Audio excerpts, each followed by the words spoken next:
Hi friends, मेरा नाम अभिलाषा है और मेरे चैनल अभीज इन्फो पे आप सब लोगों का बहुत बहुत वेलकम है। गाइस, ये मेरा फर्स्ट वीडियो होने वाला है, इसीलिए मैं आप सब लोगों से ढेर सारा प्यार चाहती हूँ। आपकी शुभकामनाएं मुझे मिलती रहे। गाइस, इस चैनल के माध्यम से मेरे पास जिन टर्म की जो भी बेसिक इन्फॉर्मेशन है वो मैं आप सब लोगों तक पहुंचाना चाहती हूँ।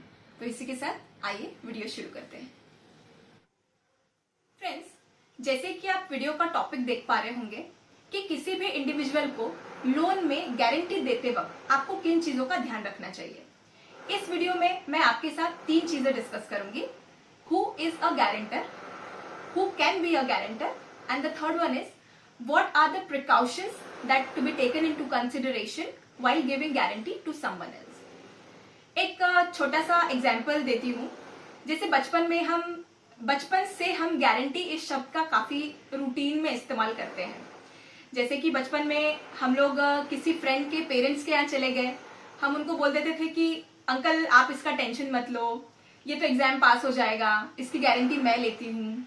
या कभी कोई फ्रेंड अगर हमारे साथ ट्रिप पे नहीं चल पा रही है तो हम उसकी मम्मी के पास चले गए और उनको कह दिया कि आंटी इसको भेज दीजिए, आप इसका टेंशन मत लो, इसकी गारंटी मैं लेती हूँ। तो ऐसा तो होता नहीं है फ्रेंड्स। गारंटी इस शब्द का एक्चुअली बहुत बड़ा इंपॉर्टेंस है। ये रूटीन में भले ही वर्ड यूज होता है लेकिन लीगल टर्म्स में इसका एक अलग इंपॉर्टेंस होता है। तो जैसे मैं डिस्कस कर रही थी कि who is a guarantor. Just for your kind information, Indian contract act 1872 में गारंटर इस शब्द को डिफाइन किया गया है। अब नॉर्मल वे में हम लोग बोले तो गारंटर एक ऐसा इंडिविजुअल होता है जो किसी और की बोरोइंग्स की पूरी लाइबिलिटी अपने ऊपर ले लेता है, but in the event of default. अब भाई ये इवेंट ऑफ डिफॉल्ट क्या है? जब भी कोई व्यक्ति किसी भी बैंक या फाइनेंशियल इंस्टीट्यूशन से कोई भी लोन या बोरोइंग ले लेता है तो उसका एक रीपेमेंट पीरियड होता है। अगर उस रीपेमेंट पीरियड में कुछ महीने तक उसने रीपेमेंट नहीं किया, तब आप अगर किसी के गारंटर हो उस लोन में तो आप पिक्चर में आ जाते हो। तो मान लीजिए कि भाई बेसिकली गारंटर दूसरे किसी की बोरोइंग्स की लायबिलिटी अपने ऊपर ले लेना, इसे गारंटर कहते हैं। मतलब दूसरे को गारंटी दे देना। तो फ्रेंड्स, हमारा second topic, who can be a guarantor. दोस्तों, आपने कहीं जगह पे पढ़ा भी होगा, मैंने भी काफी जगह पे पढ़ा है, और अगर आप गूगल पे भी जाएंगे तो वहां पे भी आपको मिल जाएगा कि anyone can be a guarantor. बिल्कुल सही बात है, anyone can be a guarantor, but financial institutions का और बैंक का अपना अपना रिस्पेक्टिव गाइडलाइंस होता है। उस गाइडलाइन के अनुसार वो डिसाइड कर सकते हैं कि कौन गारंटर बनेगा, कौन एलिजिबल है गारंटर बनने के लिए और कौन एलिजिबल नहीं है। अब भाई ये एलिजिबिलिटी कैसे डिसाइड होगी कि कौन गारंटर बन सकता है और कौन नहीं बन सकता? गाइडलाइंस के अनुसार फ्रेंड्स, अगर आपका नेटवर्थ और आपका रीपेमेंट कैपेसिटी उस लोन को भरने के लिए काफी है और वो अच्छा है, तब आप गारंटर स्टार्ट कर सकते हो। अब रीपेमेंट कैपेसिटी कैसे पता करेंगे? रीपेमेंट कैपेसिटी मतलब आसान भाषा में उस लोन को भरने की आपकी क्षमता कितनी है। कब? जब प्रिंसिपल बोरोवर उस लोन को भरने में असमर्थ हो चुका है। तो क्या आप उस लोन को रीपे कर पाएंगे, भर पाएंगे? उस कैपेसिटी को कहते हैं आपका रीपेमेंट कैपेसिटी। Second, net worth. अब नेटवर्थ मतलब आपके पास जितने भी एसेट्स है, जैसे कि मान लीजिए आपके नाम पे कोई प्लॉट है, आपने फ्लैट खरीद रखा है, LIC पॉलिसीज है, इंश्योरेंस पॉलिसीज है, या ज्वेलरी है, गाड़ी है, ये सारे मिला के आपके एसेट्स हो गए friends. Asset minus liability. Liability मतलब आप समझ गए होंगे कि जो भी आपके ऊपर लोन ले रखा है आपने, तो एसेट्स माइनस लायबिलिटी, इन दोनों का कैलकुलेशन करके जो भी राशि आपके पास बचती है उसे हम नेटवर्थ कहते हैं। तो नेटवर्थ और आपका रीपेमेंट कैपेसिटी अच्छा होना चाहिए किसी को भी गारंटी देने के लिए। तो इस तरीके से आप आपके किसी भी क्लोज रिलेटिव, आपके फ्रेंड्स, आपके कलीग के गारंटर बन सकते हो। अब भाई ये तो हो गया गारंटर बनने का पार्ट। अब इसके लिए आपको बैंक डॉक्यूमेंटेशन का भी डिमांड करेगा। तो क्या क्या डॉक्यूमेंट लगेंगे? एक बेसिकली फ्रेंड्स, जितने डॉक्यूमेंट प्रिंसिपल बोरोवर ने भरे हैं या बैंक को दिए हैं उतने ही डॉक्यूमेंट आपको भी देने पड़ेंगे।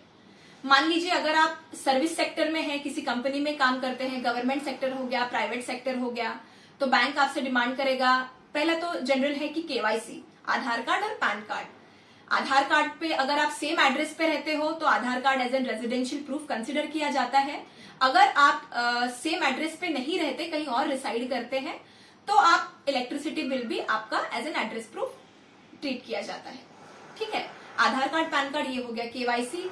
उसके बाद अगर आप सर्विस करते हैं तो आपका सैलरी स्लिप लगेगा फ्रेंड्स। उसके बाद रेगुलरली आपके अकाउंट में आपका सैलरी क्रेडिट हो रहा है या नहीं, आपके अकाउंट स्टेटमेंट्स भी मंगाए जाएंगे। और अगर आप किसी बिजनेस सेक्टर में काम करते हैं तो आपका केवाईसी हो गया। उसके बाद में आपका प्रॉफिट एंड लॉस का स्टेटमेंट हो गया, आपका बैलेंस शीट हो गया, आईटीआर हो गया।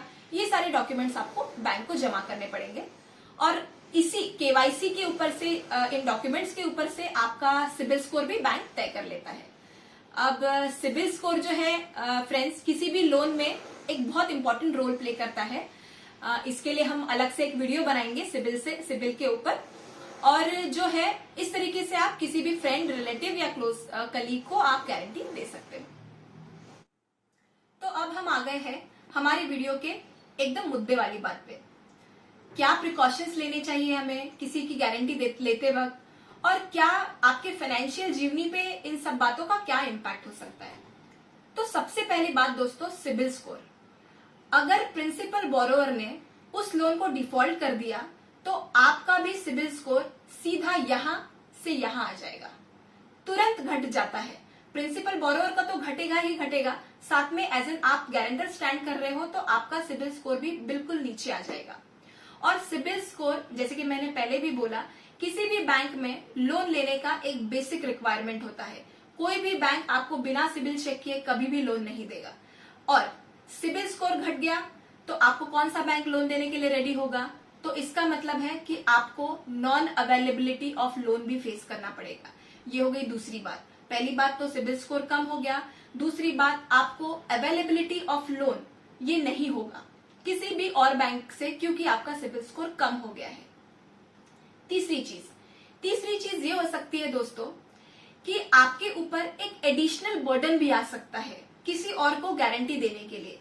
जैसे कि कह लीजिए आपका खुद का एक 30-35 लाख का होम लोन चल रहा है और आपने आपके किसी फ्रेंड को, कलीग को, रिलेटिव को अगर एक 20-25 लाख का एजुकेशन लोन का गारंटी दे रखा है, तो ये जो आपका स्कोप था कहीं और से 20-25 लाख का लोन रिक्वायरमेंट लेने का, वो अब आप एज एन गारंटर स्टैंड करने के वजह से आपका ऑलरेडी 20 से 25 लाख रुपए का एडिशनल बर्डन आपके ऊपर चल रहा है। तो ये हो गई तीसरी बात।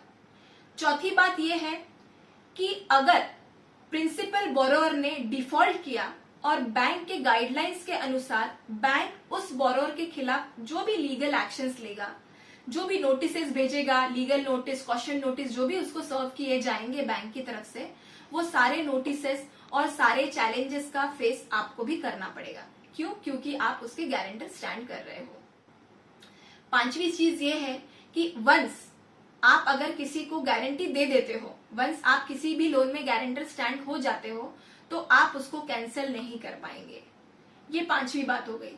तो ये कुछ मुद्दे हैं जो किसी को गारंटी देते वक्त आपको ध्यान में रखने हैं। तो बेसिकली मुझे यही बताना है फ्रेंड्स कि गारंटी आप जिसे भी देना चाहे बिल्कुल दे, वो आपका चॉइस है, आपकी मर्जी है, गारंटी दे, लेकिन उस समय कुछ चीजों का ध्यान रखें। जैसे कि अगर आप किसी के गारंटर बन गए हो तो उस प्रिंसिपल बोरोवर को आप समय से कांटेक्ट करते रहें, उसके रिपेमेंट के बारे में पूछते रहें, या अगर उससे कांटेक्ट नहीं हो पा रहा है तो कहीं आप किसी जगह पे बैंक में भी जाके इंक्वायरी कर सकते हैं, क्योंकि आप उस लोन में गारंटर है। बैंक का भी ये फर्ज है दोस्तों कि वो आपको उस लोन के बारे में जो भी है बताए, रीपेमेंट रेगुलर हो रहा है या नहीं, ईएमआईज बराबर जा रहे हैं, डिडक्ट हो रहे हैं या नहीं।